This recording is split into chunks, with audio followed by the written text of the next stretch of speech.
se continúe en la clase del lunes con Carlos, porque esto es muy largo, ¿no? Nosotros solamente, fíjense que vamos a usar para analizar todo este tema solo dos artículos, sin embargo, a pesar de que son solo dos artículos, tiene un montón de implicancias, ¿sí? Vamos a comenzar con el artículo 765. ¿En qué consiste una obligación de dar sumas de dinero? Es cuando el deudor debe cierta cantidad de moneda, dice el artículo. ¿Determinada o determinable? Vamos a empezar por ese pedacito. Yo les invito a que tengan el código abierto y que puedan seguir en la lectura, porque ese artículo nosotros lo vamos a dividir en dos. Si bien está todo en un mismo texto, vamos a primero analizar ese pedacito, ¿m? Y después vamos a analizar el pedacito siguiente que tiene que ver con moneda extranjera. Entonces empecemos por ahí, es decir, deber cierta cantidad de moneda determinada o determinable.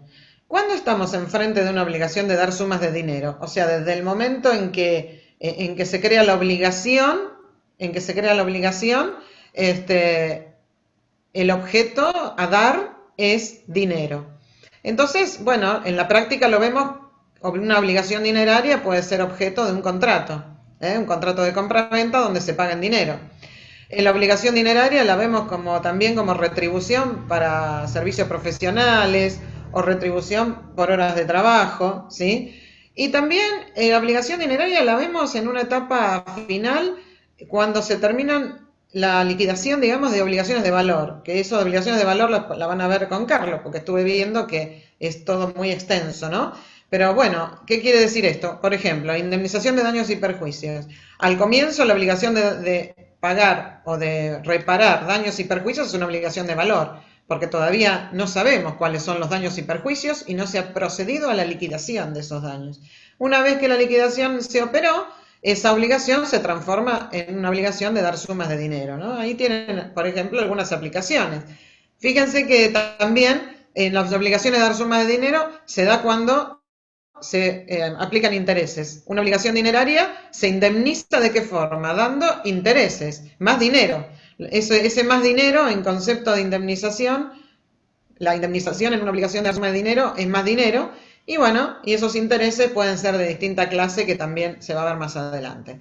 Bueno, entonces, cuando habla de moneda determinada, una determinada cantidad de moneda es una obligación donde nosotros, por ejemplo, fijamos que el deudor va a pagar la suma, por ejemplo, de 10.000 pesos. Entonces, una obligación de determinada cantidad de moneda.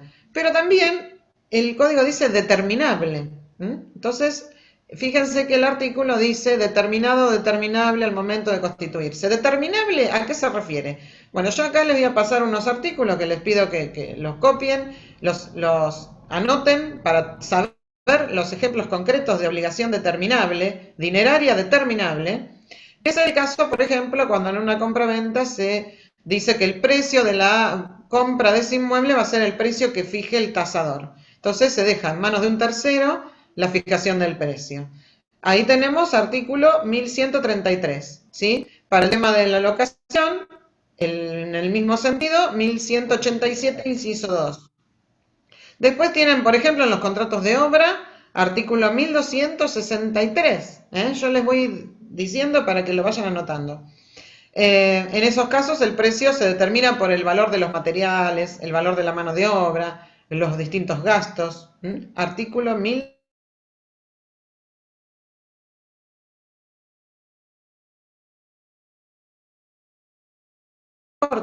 Cuando el transportador se obliga a transportar determinada mercadería que se le entrega y esa mercadería se pierde. Entonces, el transportador es responsable de la pérdida. ¿En qué medida? Y bueno, se determina por las pérdidas de esa mercadería en función del precio que estas mercaderías tenían en el lugar en que debía entregarse la mercadería. Esto es el Perdona, artículo Anita, 1000. ¿podés volver a repetir Sí, los sí, sí, artículos? sí, los artículos. Este es el 1311. Entonces, anoten ejemplos de moneda determinable. Fíjense 765 donde dice determinable. En esa palabrita, ¿a qué se refiere? A estos casos. 1133. Eso que estuve explicando, ustedes lo buscan en el código y es tal cual. Es decir, no necesito repetir el contenido, sí los números. 1187-2. 1263 y 1311. Ahí tienen ejemplos de obligación dineraria determinable, ¿sí? Bueno, esto es muy importante para entender a qué se refiere, porque uno dice determinado, determinable, pero no tiene bien claro los ejemplos, ni tiene bien claro cómo se aplican el marco del código. Esta parte, cuando se habla de moneda, fíjense, 765, muy interesante, habla de cierta cantidad de moneda. Entonces, moneda lo tenemos que ver también en el sentido amplio. Moneda tenemos moneda nacional y moneda extranjera. Es decir, nuestra moneda, en este momento la moneda que usamos es el peso, pero también hay una moneda que es una especie de moneda que ya se utiliza, ya no sé, no está, últimamente no está siendo acuñada, pero en realidad es una moneda que se usa como parámetro de medida para las indemnizaciones en el derecho aeronáutico, que es el argentino oro, es un patrón de medida. Bueno, esa es una especie de moneda que se utilizó para esas situaciones, ¿no? Y la moneda también, obligación de dar moneda extranjera. Fíjense, el concepto de moneda, acá dice, tiene esta opción intentando entrar al chat, no sé. Bueno, Claudio se ocupa de los chats. Entonces, moneda extranjera. Bien, sigamos. Decía Claudia que estaban hablando de las características de la moneda en la clase anterior, ¿verdad? Hablaban de cosa mueble, de cosa fungible. La moneda también es consumible, ¿sí? Divisible, de curso legal y forzoso. Vamos a los artículos. ¿Dónde encontrar estos elementos? Líquida y consumible, claro, también. Bueno, fíjense, ¿dónde encontramos estos artículos? 227, 232, 231, 228, 805. Ahí están los artículos de las características de la moneda. Caracteres del dinero, en realidad. El dinero, entonces, también tiene curso legal, que había puesto una plaquita Claudia hace un ratito, ¿sí? Curso legal y curso forzoso. Nuestro dinero que actualmente usamos es el papel moneda, por eso hay clases de moneda, y las clases de moneda es la moneda metálica, que su valor está dado por el metal específico con el cual se compone esa moneda. En la moneda de papel, que representa un valor convertible en el equivalente a determinados valores metálicos o divisas. Por eso, fíjense, un ejemplo de moneda de papel era el peso cuando estaba vigente la ley de convertibilidad, porque era convertible por la divisa, las divisas extranjeras. Cuando se deja de lado la ley de convertibilidad, entonces fíjense, en ese caso el peso era de curso legal. ¿Por qué? Porque como bien dice acá la plaquita, es el de curso legal, el Estado emite el dinero, emite la moneda y a su vez le da valor a la moneda. Y obviamente es irrecusable, es decir, el acreedor no puede negarse a recibir ese dinero, ese billete. Es un medio extintivo, o sea que sirve para cancelar obligaciones. También Pizarro habla que también es un medio de ahorro, ¿no? O sea, hay distintas funciones que tiene el dinero. Pero bueno, curso forzoso significa que nuestro papel moneda, actualmente es papel moneda dentro de la categoría de clases de moneda, es inconvertible, es decir, carece de respaldo en metálico o en divisas. Por eso se habla de curso forzoso, a diferencia de la moneda de papel, que la moneda de papel era, en su momento, durante la ley de convertibilidad, era de curso legal, porque la emitía el Estado y le daba su valor, pero era convertible. Entonces, en ese caso, tenía curso legal, pero no tenía curso forzoso. Bien, entonces, hay un temita muy, muy importante que sí nos vamos a detener porque es lo principal en este tema para entender la cuestión de las obligaciones de dinero. Fíjense que el 765 dice que el deudor se obliga a cumplir su obligación entregando cierta cantidad de dinero. Entonces acá se plantea, junto con el 766, qué tipo de principio adopta el Código Civil y Comercial. Tenemos dos principios, el principio nominalista y el principio valorista, ¿sí? ¿Esto qué quiere decir? Principio nominalista significa que si el deudor se obliga a entregar cierta cantidad de dinero, cumple su obligación entregando esa cantidad de dinero al día de su vencimiento. Antes de la ley de convertibilidad, antes del año 1991, que entra en vigencia la ley de convertibilidad, 23928, debido a la hiperinflación y a los altos índices inflacionarios que vivía nuestro país durante muchísimo tiempo, las obligaciones de dinero se actualizaban a través de cláusulas estabilizadoras. En los contratos se establecían cláusulas estabilizadoras donde mensualmente el valor que debía el deudor al acreedor debía pasar por, primero, la actualización a través del índice que en ese momento se pactaba, que podía ser el índice de precios del consumidor, el índice del peón industrial, el índice mayorista, distintos índices que se adoptaban en ese momento. ¿Para qué era esto? Justamente porque el valorismo tiene que ver con que ese dinero que se entrega debe tener el mismo poder adquisitivo que tenía en el momento de constituirse la obligación. Es decir, ¿para qué se aplicaban las cláusulas estabilizadoras? Para que el acreedor al recibir ese dinero pueda adquirir los mismos bienes y servicios que adquiría o que hubiera podido adquirir al momento de constituirse, del nacimiento de la obligación.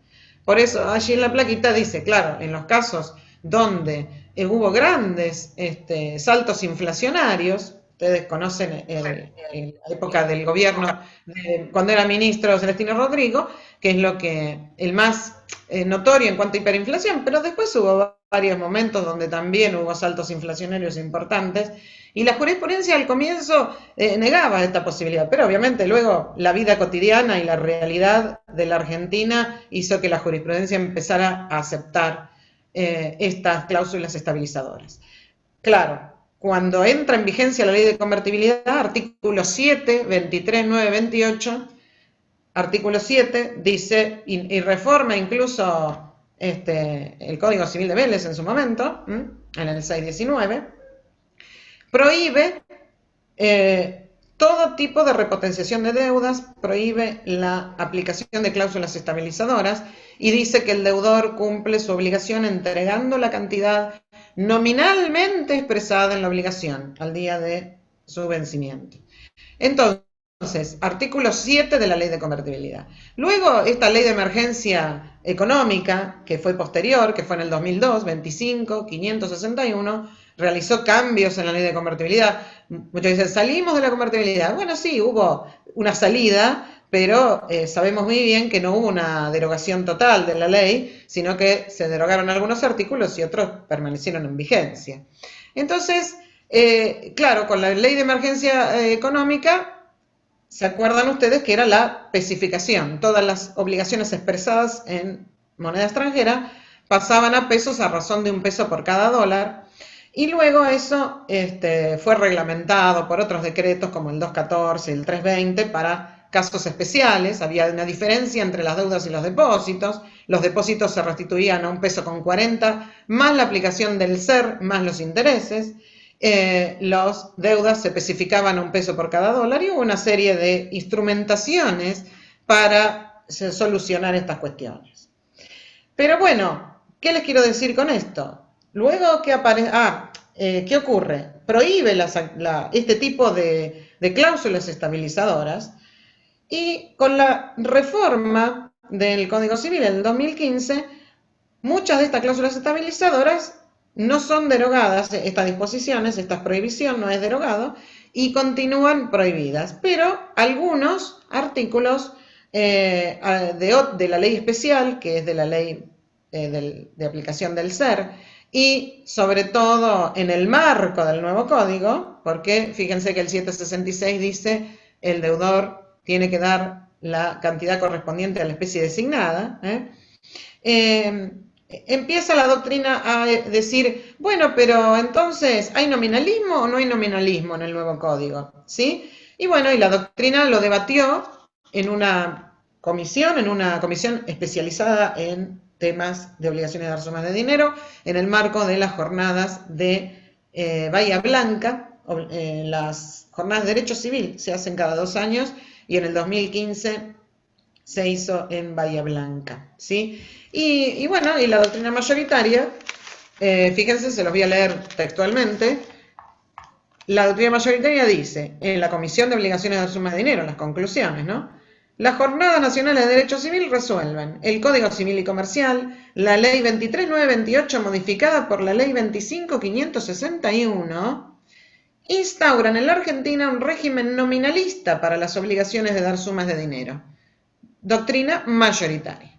La minoritaria decía, el Código Civil y Comercial instaura en la Argentina un régimen nominalista flexible para las obligaciones de dar sumas de dinero. ¿Qué significa esto? Que el nominalismo, desde el punto de vista de la doctrina, tiene dos aspectos. Un nominalismo absoluto, no se puede hacer ninguna cláusula estabilizadora que repotencie las deudas, de acuerdo a la doctrina mayoritaria y a la interpretación de las jornadas y a la combinación de las normas del 766 con la ley 23.928 reformada por la 25.561, artículo 7. El nominalismo sería, en este caso sería absoluto, de acuerdo a esta doctrina que se impone. Pero luego también tenemos el nominalismo flexible al que apunta la minoría, que es el nominalismo relativo. Es decir, las partes pueden apartarse de la ley y establecer mecanismos de actualización como cláusulas estabilizadoras dentro de un contrato. Bueno, obviamente al tener la mayoría diciendo no, nuestro nominalismo es absoluto, las cláusulas estabilizadoras en general establecidas en índices tradicionales como se venía haciendo antes de la ley de convertibilidad siguen prohibidas.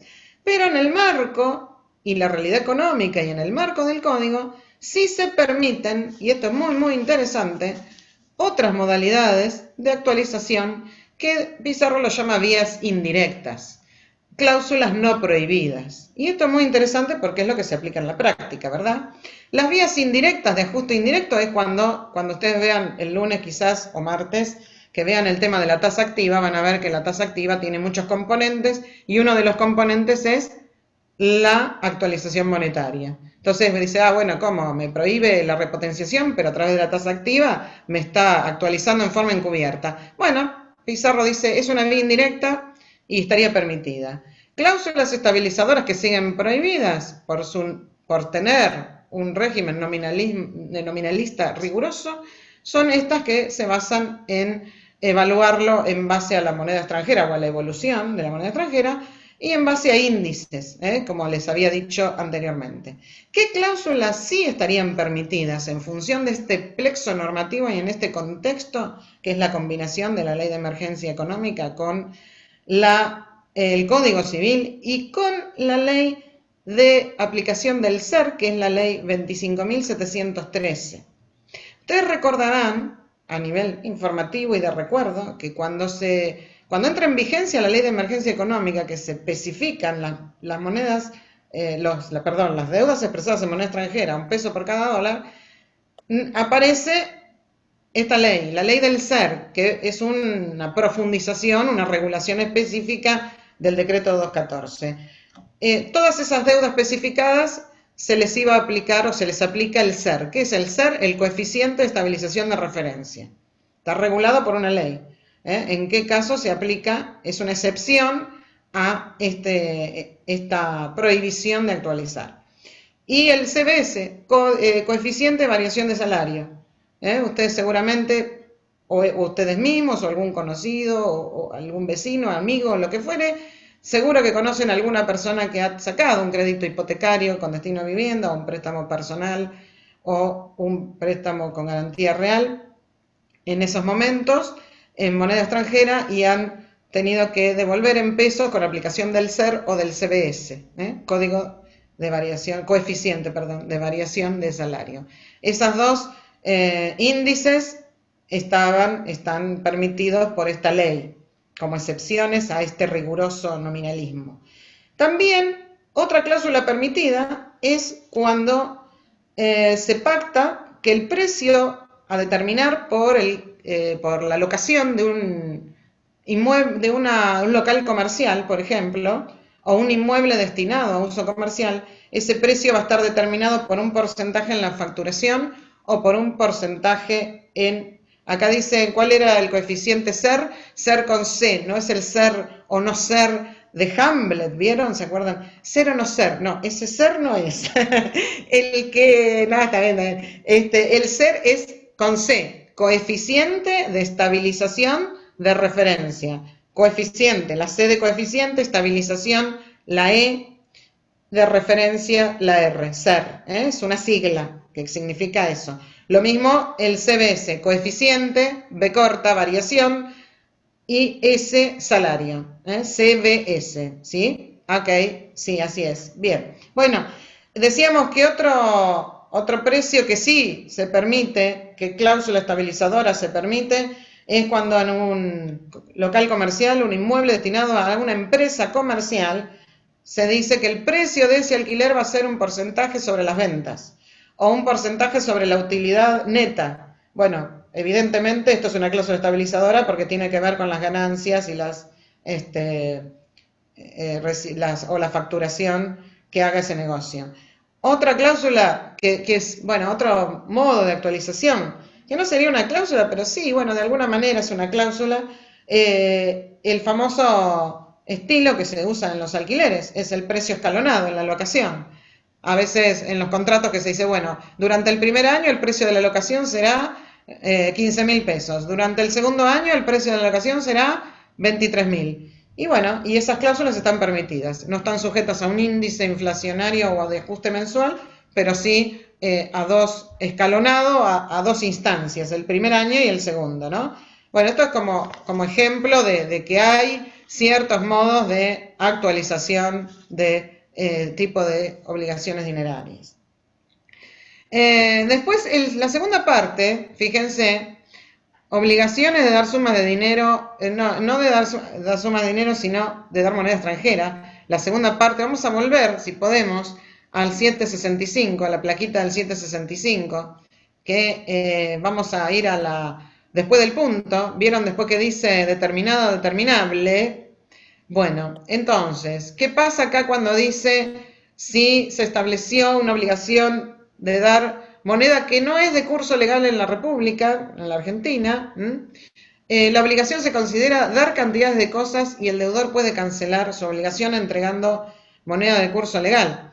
Ese artículo es interesante, ese lo vamos a explicar detenidamente, ¿sí? Esta parte se aplica para lo que se trata de dar obligaciones en moneda extranjera. Primero, vamos a empezar por el principio. Dice, entregar moneda que no es de curso legal. Evidentemente, ¿a qué apunta? A que moneda que no es emitida por nuestro propio Estado y cuyo valor no le da nuestro propio Estado. Entonces, una obligación, una moneda extranjera, por un lado. Por otro lado, dice, se aplica el régimen de dar cantidades de cosas. Gran debate doctrinario en este tema. Simplemente se los digo así como referencia.